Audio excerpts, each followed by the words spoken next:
Welcome to Vanathi's kitchen. வாங்க இன்னைக்கு வெந்தயக்கீரை வச்சு ஒரு சாதம் ஒன்று பண்ணி காட்டுறேன். இதுக்கு ஒரு 3 வெங்காயம் கட் பண்ணியிருக்கேன், 3 தக்காளி, 2 கைப்பிடி வெந்தயக்கீரை. வெந்தயக்கீரை எப்படி இருக்கும்னா இந்த மாதிரி இது பெரிய சைஸ் வெந்தயக்கீரை. இதுலேயே ரொம்ப சின்னதாக ஒரு வெந்தயக்கீரை வரும். அது ரொம்ப சடனாக மேஷ் ஆகிடும். அதனால் ரைஸுக்கெல்லாம் அதை யூஸ் பண்ண முடியாது. உருளைக்கிழங்கு ஃப்ரை அந்த மாதிரிலாம் சடனாக போட்டு உடனே எடுக்கிற மாதிரி இருக்கிறதுக்கு மட்டும்தான், கொத்தமல்லி போட்டு எடுக்கிற மாதிரி தான் போட்டு எடுக்க முடியும் அந்த கீரையை. இந்த மாதிரி ரைஸ் எல்லாம் பண்ண முடியாது அதில்.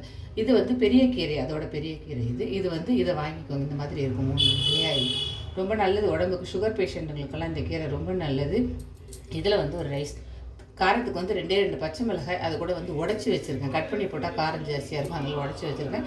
தாளிக்கிறது கருவேப்பிலை. குக்கரில் எண்ணெய் வச்சுருக்கேன். நான் ஒரு 3 ஸ்பூன் எண்ணெய் ஊற்றியிருக்கேன். கடுகு போட்டுக்கோங்க.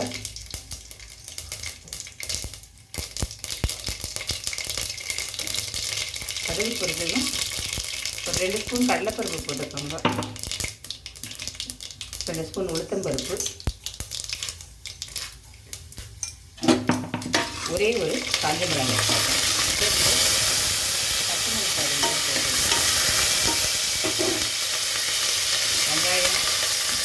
வெங்காயம் கொஞ்சம் வதங்கினதுக்கப்புறம் தக்காளி சேர்த்துக்கிறேன். 1/2 ஸ்பூன் வெறும் மிளகாய் பொடி போடுறேன். இதை போட்டுட்டு கிளறிட்டு அப்புறமா போட்டுக்கிறேன். கலசி வச்சுருக்கேன். வெந்தயக்கீரையை சேர்த்துக்கிறேன். லஞ்ச் பாக்ஸுக்கு ஒரு நல்ல ரெசிபி இது. குழந்தைங்க வெந்தயக்கீரை கொடுத்தா சாப்பிடவே மாட்டாங்க. இந்த மாதிரி ட்ரை பண்ணுங்க. அரிசியை சேர்த்துக்கிறேன். 1க்கு 2 தண்ணி விட்டுருக்கேன். இது போல் மஞ்சப்பொடி சேர்த்துக்கலாம்.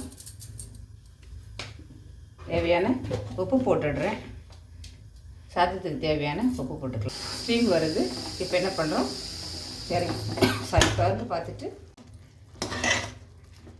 ஒரு முறை கலந்து விட்டுடுங்க. கலந்து விட்டுட்டு குக்கரை மூடி வெயிட்டு போட்டு சிம்மில் 10 மினிட்ஸ், அவ்வளோதான். இது எங்களோட ஸ்டைல். இது ரைஸ் ரெடி ஆகிடுச்சு, பார்க்கலாம்.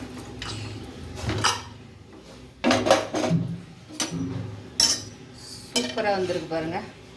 எப்படி உதிரியாக இருக்குது பாருங்கள் சாதம். 1 ஸ்பூன் நெய் ஊற்றிக்கோங்க. சூப்பராக இருக்கும். பேச்சுலர்ஸ் எல்லாம் கூட ட்ரை பண்ணுங்கள்.